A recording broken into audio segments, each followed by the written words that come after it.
Now, I'm not that interested in becoming an esports driver, but I do love a good challenge, and I thought I would give the esports challenge a go, and after working out how it all works and doing these little tips and tricks, I managed to get into the top 1% of the world on a controller.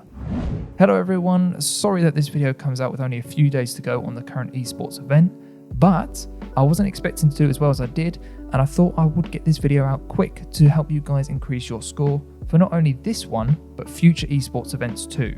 So it's not going to be the best produced video in the world, so I apologise for that, but I am going to show you all the information I managed to find out. Also, I have rounded the numbers slightly from the results just to make it easier for you guys, but when you do this, there may be some slight variation to these. Right, so my first attempt, I got 268,000 something, and by the end of it, I was on 286,000 something.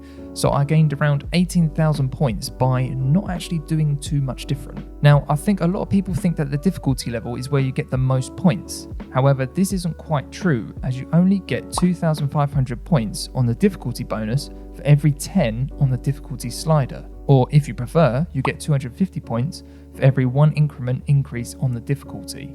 So I only managed to go from 100 to 105 AI, which worked out as roughly about 1,250 points increase, which isn't that much of the 18,000 points we talked about earlier. But also just to note, there does seem to be a slight difficulty multiplier on some of the categories, but it was only very slight, so it's not going to make that much difference. One of the best ways of getting a good score though is through the clean lap bonus, which gives you 3,250 points per lap.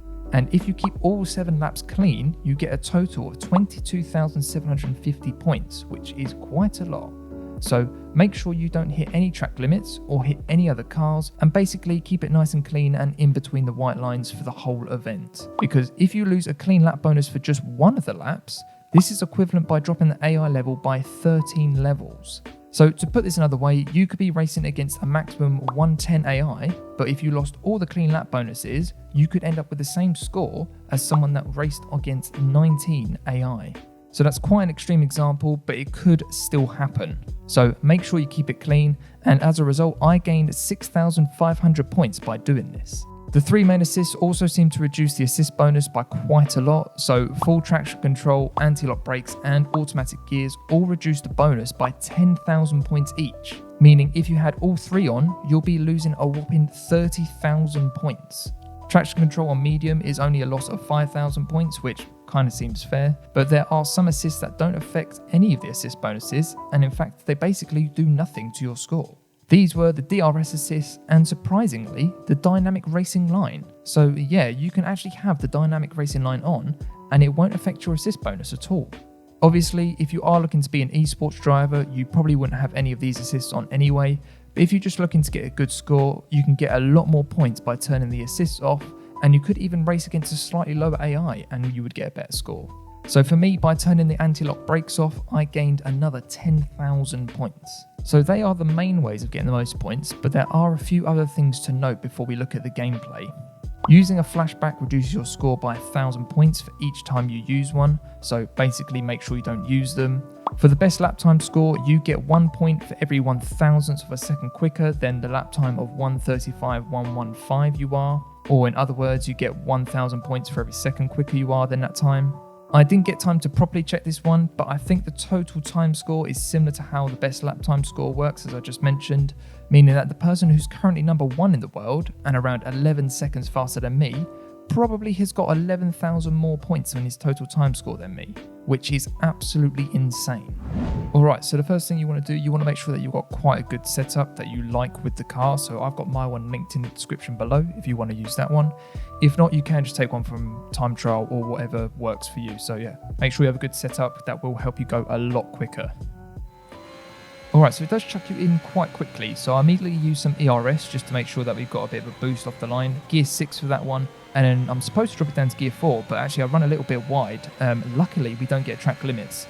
But this was about 4 o'clock in the morning at this point, so my brain wasn't functioning. But luckily we did get away with that. Yeah, so what do we do? A 106.3 for that first one, which isn't too bad. It's not great.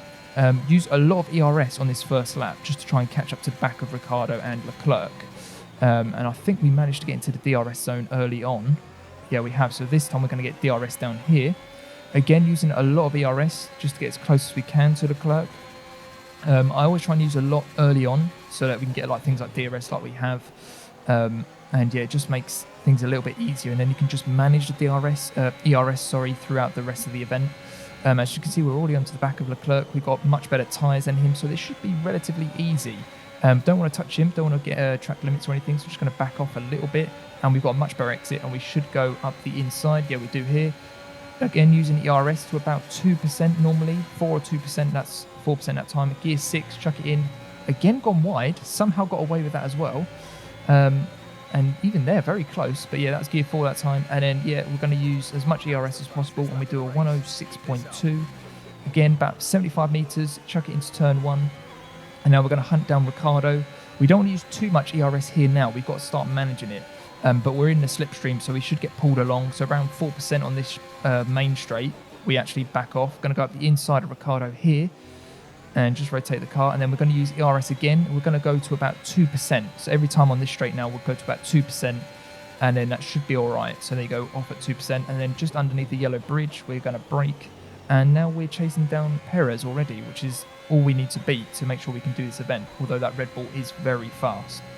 Again, just going to, after the 50 meters, it's a little bit blind that corner. You just have to chuck it in and hope.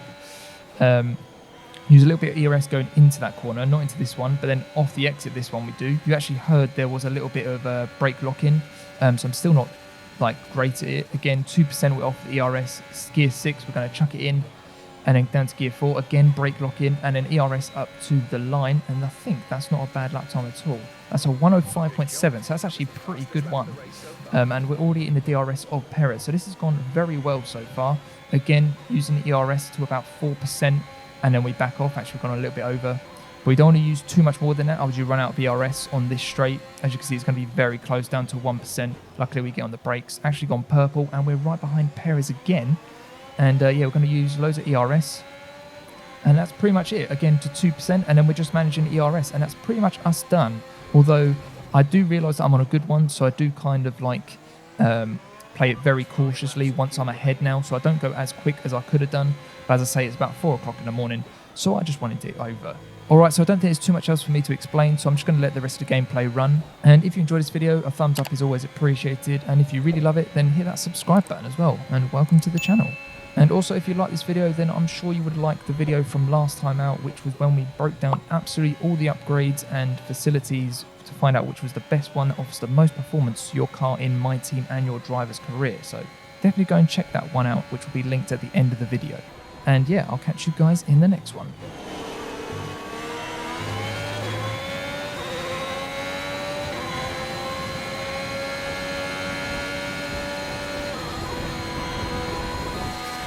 Our gap to the car in front is 9.3 seconds.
the race.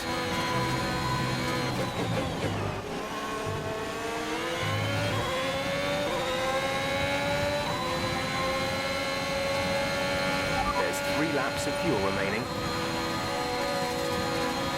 Our gap behind is 4.5 seconds.